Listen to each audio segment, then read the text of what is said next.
You've probably heard it a million times that the cornerstone of the American dream is owning your own home. But for Gen Z, that dream can feel, well, pretty out of reach, right? With sky-high prices and all sorts of financial pressures, it feels like the goalposts have moved. So what's really going on? Let's get into it. So let's start with a number. Just one number that tells you pretty much everything you need to know. 25%. That's it. As of 2024, that's the slice of Gen Z that are homeowners. And honestly, that number hasn't really budged, which points to this massive challenge a whole generation is facing as they try to build their future. Okay, so let's get right to it. Why does this matter so much anyway? I mean, is it just about having a yard and a place to park your car? Not at all. It's actually way, way bigger than that.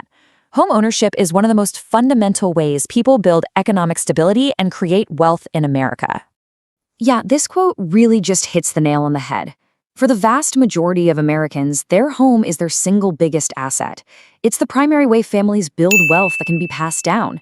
So when an entire generation finds that path blocked, you're not just talking about their personal finances.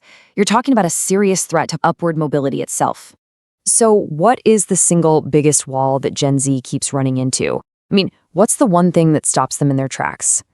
Overwhelmingly, it all comes down to the down payment. It's that first massive financial hurdle that just seems to get higher and higher every single year. Let's put a real number on this challenge. In the second quarter of 2025, the median asking price for a home was over $346,000. Just let that sink in for a second. That is a huge amount of money for anyone. But imagine facing that number when you're just getting started in your career. And, of course, that gigantic price tag leads to an even more intimidating hurdle, the actual down payment. If you're going for that standard 20% down, you'd need nearly $70,000 in cash, just sitting there. For a young person, trying to save up that kind of money can feel next to impossible. Now check out the gap this reveals. Let's say you lower the bar. You're not aiming for the median home, just a starter home with a more modest 9% down payment. That's still a goal of $18,000. But here's the tough reality. Only a tiny 4% of Gen Z renters have actually managed to save over $50,000. The gap between the goal and the reality is just enormous. So if they aren't saving, where is all the money going? It's not like it's just disappearing. Well, this chart lays it out pretty clearly. The biggest culprit, and this will be no surprise to many of you, is high rent. It just takes a massive bite out of your income before you can even think about saving. In a lot of cities, renters are spending way more than that recommended 30% of their income just on rent. And then you've got this other massive weight. A full 40% of Gen Z say their student loan debt is a direct barrier to buying a home. With payments restarting after the pandemic pause, it's become this constant financial drain that's in direct competition with saving for a down payment. Okay, so we've painted a pretty tough picture, I know. But, and this is a really big but, it is not the whole story. Despite all these hurdles, some Gen Zers are absolutely breaking through. They're just not following the old rules. They are writing a completely new playbook for how to become a homeowner. So what's the secret sauce for the ones who are succeeding?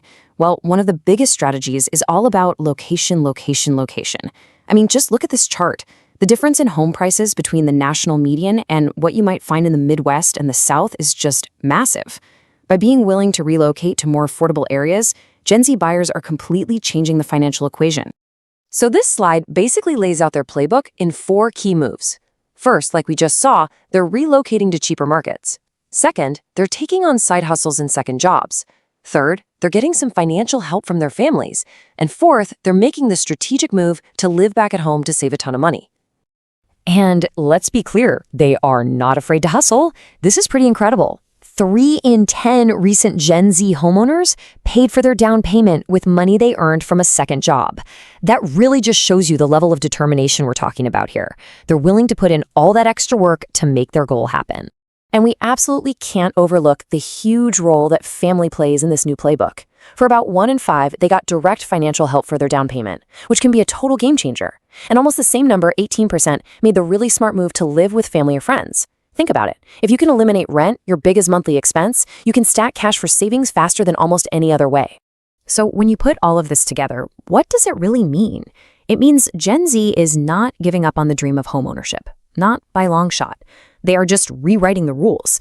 They're finding these new, creative, and sometimes unconventional paths to make it happen. And in the process, they're redefining what it even means to be a homeowner in America today. And this all leaves us with a really fascinating question to think about for the near future.